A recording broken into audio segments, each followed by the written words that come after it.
Good morning to all. Welcome in online class.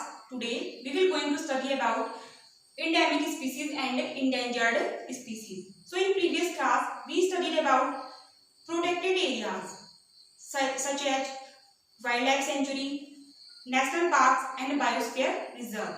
So let's start this topic. Endemic species. तो endemic species क्या होती हैं? Species of plants and animals which are restricted to a particular area are called endemic species. तो endemic species क्या होती हैं? ऐसी species, plants और एनिमल्स की ऐसी स्पीसीज जो पर्टिकुलर एरिया में ही मिलते हैं, ये किसी अदर एरिया या रीजन में नहीं मिलेंगे, ओनली पर्टिकुलर एरिया में मिलते हैं। तो इस तरह की प्लांट्स और एनिमल्स की जो स्पीसीज होगी वो कही जाती है एंडेमिक स्पीसीज। फॉर एग्जाम्पल गिर के फॉरेस्ट में जो लायन है, तो गिर के फॉरेस्ट में जो लायन मिलते हैं वो किसी भी अदर एरिया में मिलने पॉसिबल नहीं है, बहुत डिफिकल्ट है। इसी तरह से जो गुजरात के कच्छ में वाइल्ड एस मिलते हैं, यानी जो जंगली गधे मिलते हैं, वो ऑल इंडिया में कहीं भी मिलने पॉसिबल नहीं है। वो ओनली कहाँ मिलेंगे? ओनली वो गुजरात के कच्छ रीजन में ही मिलेंगे। तो इस तरह से जो प्लांट्स और एनिमल्स में ऐसी स्पीसीज जो पर्टिकुलर एरिया में ही होंगे, जो पर्टिकुलर एरिया में लिमिटेड होंगे, वो कहीं और नहीं मिलेंगे। तो इस तरह की जो स्पीसीज होंगी प्लांट्स और एनिमल्स की, वो कहलाती है endemic species. Now next is endangered species. तो इंडेंजर्ड स्पीसीज क्या होती है? नेम से शो रहा है इंडेंजर्ड। इन मीन्स इंड, डेंजर्ड जो खतरे के, जो डेंजर कंडीशन में है, यानी ऐसी स्पीसीज जो डेंजर कंडीशन में है। तो इंडेंजर्ड स्पीसीज क्या होती हैं? Species whose numbers are diminishing to such level that they are in danger of extinction। यानी ऐसी स्पीसीज जो खतरे की कगार पर है एंड जो नंबर्स में बहुत ही कम बचे हैं और जो एक्सटिंक्ट होते जा रहे हैं, यानी जो गायब होते जा रहे हैं, विलुप्त होते जा रहे हैं। तो इस तरह की जो स्पीसीज होगी उन्हें कहा जाता है, इस तरह की जो प्लांट्स और एनिमल्स की स्पीसीज होगी उन्हें कहा जाता है endangered species. For example tiger, lion, ये सभी क्या है? इंडेंजर्ड स्पीसीज की कैटेगरी में आते हैं। तो इसीलिए क्या किया गया है? गवर्नमेंट के थ्रू इन स्पीसीज यानी इन इंडेंजर्ड स्पीसीज को प्रोटेक्ट करने के लिए वेरियस टाइप के प्रोग्राम्स लॉन्च किए गए हैं, वेरियस टाइप के प्रोजेक्ट लॉन्च किए गए हैं ताकि इन इंडेंजर्ड स्पीसीज को कंजर्व किया जा सके। Now next is red data book. So red data book क्या होता है? बहुत ज्यादा इंपॉर्टेंट है। It is a source of book which gives a list of all the endangered plants and animals। तो ये ऐसी बुक का सोर्स है, यानी ये एक बुक है, ऐसा बुक का सोर्स है जिसमें जो जितने इंडेंजर्ड स्पीसीज है, यानी जितने इंडेंजर्ड प्लांट्स और एनिमल्स की स्पीसीज है, उनका रिकॉर्ड, उनकी लिस्ट को रखा जाता है।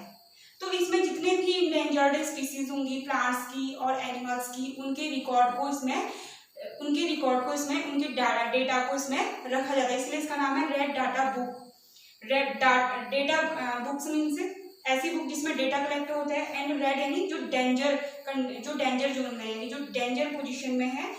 तो ऐसे स्पीसीज, इंडेंजर्ड स्पीसीज प्लांट्स और एनिमल्स की जो इंडेंजर्ड है, यानी ऐसे स्पीसीज प्लांट्स और एनिमल्स की जो इंडेंजर्ड है, उनकी जितने भी रिकॉर्ड है वो सब इसमें रखे जाते हैं, वो सब इसमें कलेक्ट किए जाते हैं, ताकि हमें ये पता चल सके कि कितने प्लांट्स और एनिमल्स अभी बचे हुए हैं, कितने अभी बचे हुए हैं, और हम क्या कर सके, उन प्लांट्स और एनिमल्स को कंजर्व कर सके, ताकि हमें ये पता चल सके कि हमें कौन से प्लांट्स और एनिमल्स को कितना कंजर्व करना है।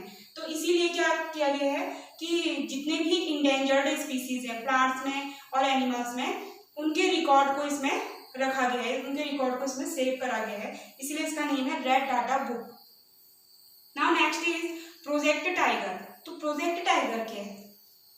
This is one of the successful operations launched by the government of India to protect tiger in our country. तो ये जो है, जैसे नेम से पता चला प्रोजेक्ट टाइगर, टाइगर के लिए एक प्रोजेक्ट है जिसमें टाइगर को प्रोटेक्ट करने के लिए हमारी कंट्री में हमारी गवर्नमेंट के थ्रू एक ऑपरेशन लॉन्च किया गया जो बहुत ही सक्सेसफुल रहा, और किस नाम से जाना गया? Project tiger. यानी टाइगर को प्रोटेक्ट करने के लिए ये ऑपरेशन लॉन्च किया गया था हमारी गवर्नमेंट के through. Now last is flora and fauna. इसके बारे में हमने प्रीवियस क्लास में बहुत बार डिस्कशन किया था कि फ्लोरा एंड फौना क्या है। फ्लोरा यानी जो प्लांट्स को शो करते हैं, फौना यानी जो एनिमल्स को। तो फ्लोरा और फौना क्या होते हैं? The plants and animals found in a particular area are termed flora and fauna respectively of that area. यानी प्लांट्स और एनिमल यानी एक पर्टिकुलर रीजन में पाए जाने वाले जो प्लांट्स होते हैं वो उस पर्टिकुलर एरिया के फ्लोरा को शो करते हैं, यानी उस पर्टिकुलर एरिया के वो प्लांट्स को शो करते हैं, जिसे नेम दिया गया है फ्लोरा। उसी तरह से जो फौना होते हैं, किसी पर्टिकुलर एरिया में पाए जाने वाले जो एनिमल्स होंगे वो उस पर्टिकुलर एरिया के फौना को शो करेंगे, यानी उस पर्टिकुलर एरिया के एनिमल्स को शो करेंगे, जिसका नाम है, जिसे नेम दिया गया है फौना। तो इस तरह से फ्लोरा और फौना जो है पर्टिकुलर एरिया में पाए जाने वाले प्लांट्स की स्पीसीज और एनिमल्स की स्पीसीज को शो करते हैं। So that's all for today. Thank you. Have a nice day.